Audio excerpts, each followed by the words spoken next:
ये जो अभी हमें विष्णु प्रोजेक्ट के तहत इसका नया हमने हाइपरसोनिक मिसाइल का टेस्ट किया है। ये मान लिया अगर एक देसी भाषा में बोलेंगे तो ये ब्रह्मोस मिसाइल का बाप है। ब्रह्मोस मिसाइल खुद में इतना कामयाब रहा, आपने देखा होगा ऑपरेशन सिंदूर में, और ब्रह्मोस ने जो तबाही पाकिस्तान के 12 एयरफील्ड्स में मचाई, तो उसकी क्षमता कितनी थी और ये जो मिसाइल हम टेस्ट कर रहे हैं इसकी क्षमता कितनी ज़्यादा है, इसका अंदाज़ा आपको इस से लग जाएगा कि इसकी जो स्पीड है मैक 8 है, मतलब 11,000 किलोमीटर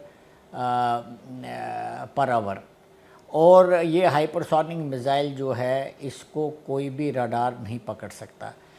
वैसे भी क्रूज़ मिसाइल को कोई रडार कामयाबी से नहीं इंटरसेप्ट कर सकता, क्योंकि वो नेप ऑफ द अर्थ पे फ्लाई करता है, बहुत क्लोज फ्लाई करता है ज़मीन के, और रडार का जो अपर्चर, रडार का जो सिग्नेचर है वो उससे ऊपर चला जाता है। दूसरी बात ये है कि इसको मिड फ्लाइट में आप इसका डायरेक्शन बदली कर सकते हैं, टारगेट डेजिग्नेशन दोबारा दे सकते हैं, ये दूसरी बात है। और तीसरी सबसे जो बड़ी बात है, इसका पेलोड भी बहुत ज़्यादा 1000 kg से 2000 kg तक है, और ये स्क्रैमजेट टेक्नोलॉजी से चलता है। तो मैं मानता हूँ कि हाइपरसोनिक मिसाइल जो विष्णु प्रोजेक्ट के नीचे बन रहा है ये भारत के लिए बहुत ही ज़रूरी है, और इमर्जिंग चैलेंजेस जो हैं हमारे ऊपर, उसको जवाब देने के लिए बहुत अच्छा और बहुत टाइमली हथियार है ये। आपने कहा कि भारत की जो स्ट्राइक क्षमता है इससे बढ़ जाएगी। हम ये जानना चाहते हैं कि चीन पाकिस्तान की चुनौतियों को देखते हुए ये नई मिसाइल किस तरह से कारगर होगी? देखिए, जहाँ तक पाकिस्तान का ताल्लुक़ है, पाकिस्तान के जो हमारे जो बाकी पृथ्वी मिसाइल की सीरीज़ है उसके रेंज में तो पूरा पाकिस्तान आता था, लेकिन पृथ्वी मिसाइल को आप कन्वेंशनल वॉरहेड से भी और न्यूक्लियर वॉरहेड से भी आप उसको आर्म कर सकते हैं। लेकिन मुझे लगता है गवर्नमेंट का ये फ़ैसला है कि क्रूज़ मिसाइल का इस्तेमाल, ये जो ब्रह्मोस और इसका जो नया वैरायटी आ रहा है अभी, इसको यूज़ किया जाए सरफेस टारगेट्स को हिट करने के लिए। अब पाकिस्तान की एक बड़ी समस्या है, उनका स्ट्रेटजिक डेप्थ इतना ज़्यादा नहीं है। तो आपने देखा होगा कि ऑपरेशन सिंदूर के दौरान खबरें आ रही थी कि उन्होंने अपने F-16 को बलूचिस्तान के एयरफील्ड्स में डिप्लॉय किया ताकि हमारा ब्रह्मोस वहाँ ना पहुँचे, क्योंकि ब्रह्मोस का रेंज 290 से फिर 340 किया गया था, और आप फुली एक्सटेंडेड रेंज पर कभी भी किसी वेपन को फायर नहीं कर सकते, क्योंकि उसकी टारगेट एक्विजिशन क्षमता थोड़ी ख़राब हो जाती है। लेकिन अब ये 1500 किलोमीटर दूर जाएगा तो पाकिस्तान का किसी भी जगह पर कोई भी उनका जो स्ट्रेटजिक एसेट डिप्लॉयड हो उसको ये हिट कर सकता है। तो पाकिस्तान तो तकरीबन उनके जितने भी सरफेस एलिमेंट्स हैं वो इस मिसाइल के में से कवर हो जाएंगे। जहाँ तक चाइना का ताल्लुक़ है, मैं मानता हूँ कि तिब्बत के अंदर जितना भी उन्होंने इंफ्रास्ट्रक्चर डेवलप किया वो बहुत सारा डेवलप किया, क्योंकि उन्होंने वो 1980 से डेवलप करना शुरू की। 35 तो एयरफील्ड्स ही हैं, तो उन एयरफील्ड्स को ये हाइपरसोनिक मिसाइल भी कवर करेगा।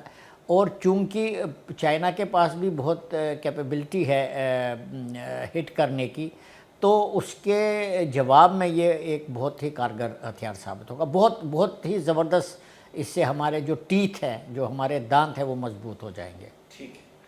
तीसरा सवाल ये है हमारा कि DRDO का प्रोजेक्ट विष्णु भारत की रणनीतिक स्ट्राइक क्षमता को कैसे आगे बढ़ाना है?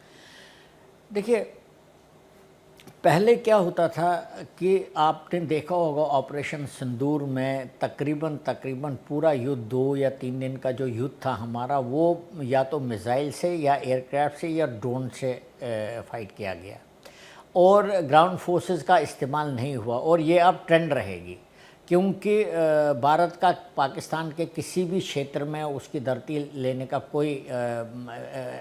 कोई इरादा ही नहीं है, और ये हमारी स्ट्रेटजी भी नहीं है। लेकिन पाकिस्तान के मिलिट्री एसेट्स और उनकी जो इंफ्रास्ट्रक्चर है और जो इनका मिलिट्री कैपेबिलिटी है उसको डिस्ट्रॉय करना हमेशा हमारा एक लक्ष्य रहेगा।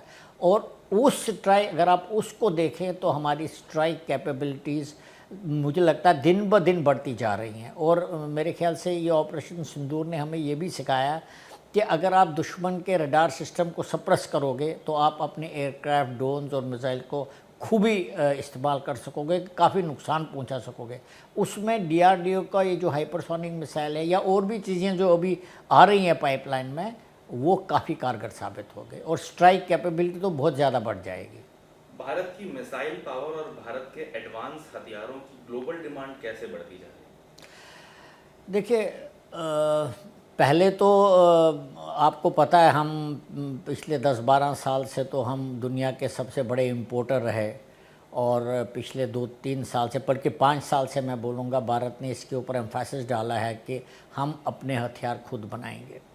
अब जब आप हथियार बनाते हैं तो आपको दुनिया की बड़ी बड़ी शक्तियों के साथ कम्पीट करना पड़ता है। जो दुनिया की बड़ी शक्तियाँ जहाँ से लोग इंपोर्ट करते हैं अपना हथियार, जैसे अमेरिका है, चाइना है, रशिया है, फ्रांस है, इंग्लैंड है, तो आपको इनके मुकाबले के ऐसे हथियार बनाने पड़ेंगे जो फेल सेफ हैं, फेल हो ही नहीं सकते। तो ब्रह्मोस का तो आपने देख लिया। तेजस मुझे लगता है जब वो ठीक तरह से बनेगा, वो भी एक ऐसा जहाज़ होगा जिसको दुनिया ख़रीदने के लिए इच्छुक होंगे।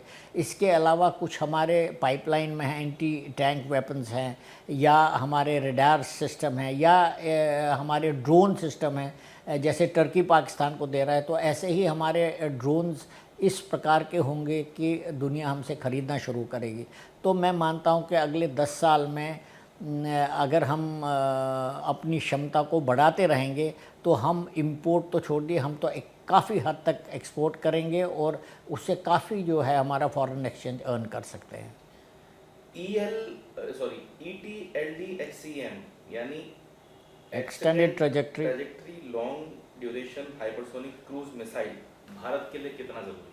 बहुत ज़रूरी है ये हथियार, क्योंकि जैसे मैंने बोला, इसको दोनों चाइना और पाकिस्तान के जो हमारे बॉर्डर के इलाके हैं, और अगर आप बॉर्डर से इसको 100 किलोमीटर पीछे से भी फायर कर सकते हैं, तो पाकिस्तान का तकरीबन पूरा जो क्षेत्र है पाकिस्तान का, वो इसकी जद में आएगा। और उनके जितने भी एसेट्स होंगे, तो वो सिविलियन इंफ्रास्ट्रक्चर होगा या उनके जो मिलिट्री एसेट्स होंगे, टैंक कंसंट्रेशन हो गई, गन एरियाज़ हो जाएंगे, या उनके सप्लाई डिपोज़ होंगे, या एम्यूनिशन डिपो होंगे, या मिसाइल बैटरीज होगी, वो तकरीबन कराची से लेकर north west frontier province, Khyber Pakhtunkhwa तक जितने भी हैं उनके ठिकाने, वो पेशावर हो, रावलपिंडी हो, या और भी दूर बलूचिस्तान में हो, वो सब इसकी जद में आएंगे। और हाइपरसोनिक मिसाइल को किसी भी रडार से पकड़ना बहुत मुश्किल है, और मेरे ख्याल से ये बहुत बड़ी एक उपलब्धि होगी भारत के लिए। चाइना के साथ भी यही है, क्योंकि चाइना का टिबेट बहुत बड़ा है, उनकी डिप्लॉयमेंट काफ़ी ज़्यादा है, लेकिन ये पिन पॉइंट एक्यूरेसी होगी इसकी।